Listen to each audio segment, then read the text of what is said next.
atau dijadikan kerja paksa.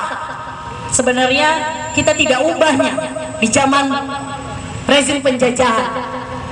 Dipaksa untuk bekerja, dipaksa untuk berproduktivitas, dipaksakan untuk menghasilkan keuntungan bagi para kapital.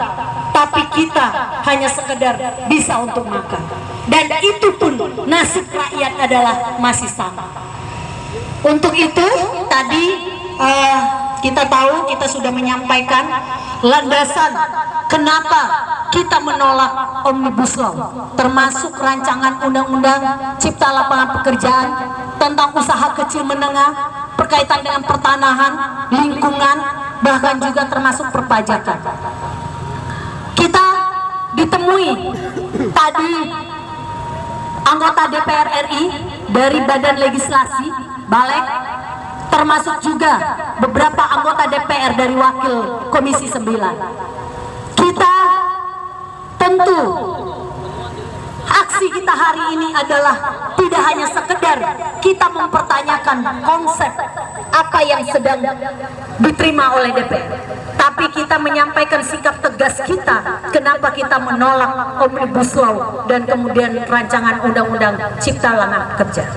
Kenapa? Kita tahu dunia termasuk Indonesia dalam menghadapi krisis ekonomi, resesi ekonomi yang kemudian akan menghancurkan kehidupan rakyat dan bangsa kita.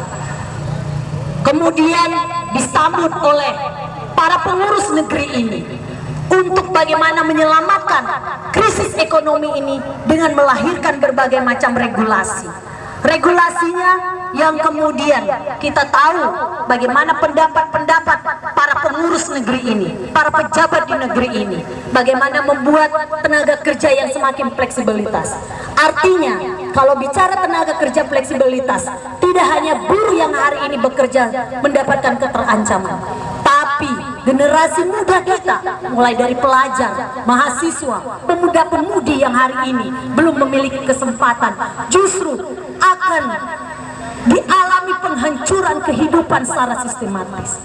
Kita tahu Omnibus Law ini muncul tidak hanya semata-mata karena saat ini, tapi kita mengingatkan di 2019-2018 lahir berbagai macam regulasi yang mau direvisi. Beberapa undang-undang yang akan dilahirkan oleh di gedung ini kemudian disambut dengan berbagai macam persoalan gejolak sosial, gerakan rakyat yang kemudian semakin membesar dan membludak, dan tidak hanya terjadi di Jakarta, tapi berbagai macam kota di negeri kita ini. Kemudian akhirnya undang-undang yang mau direvisi dan regulasi-regulasi yang mau dilahirkan itu kemudian di-drop oleh anggota DPR. Tapi kemudian muncul kembali satu persoalan, bagaimana Omnibus Law yang kemudian salah satu metode sebagai payung untuk melahirkan undang-undang, menggabungkan untuk pencabutan berbagai macam undang-undang, itu adalah bukan solusi bagi rakyat. Rakyat hari ini bagaimana dipastikan negara seharusnya sesuai dengan konstitusi negara kita, menjamin tentang pekerjaan, penghidupan yang layak, termasuk kebebasan berpikir, berpendapat, dan berserikat. Tapi apa yang kita alami dan kita rasakan? Omnibus Law ini adalah kemudian kita tahu konsepnya dimonopoli oleh eksekutif, dibahas oleh eksekutif, bahkan draftnya pun sampai hari ini, jangankan kita sebagai masyarakat sipil yang kemudian seharusnya punya akses, punya transparansi, keterbukaan, bagaimana melibatkan partisipasi rakyat, tapi anggota DPR pun sampai hari ini menurut yang disampaikan tadi adalah belum menerima draft dan konsepnya. Tapi apa kawan-kawan?